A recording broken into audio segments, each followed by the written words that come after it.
J'allais vous demander si Wade, peut-être la réponse est oui, Wade a fait mieux que Macky Sall en la matière, parce qu'en 2012, on a créé un ministère des élections, un politique à l'intérieur, un ministère des élections dirigé par un non-politique. Ça, Wade l'avait au moins fait.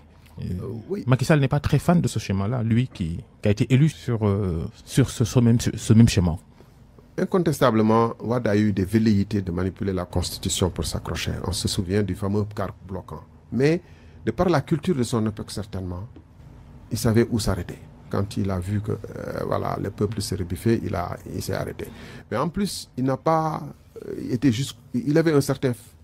Je suis presque désolé de le dire, mais il avait un certain fair play dans la mesure où il sait que il se disait qu'on ne peut pas le battre à la régulière et qu'il faut donner un minimum de chance à chacun parce qu'il a grandi dans ce combat-là.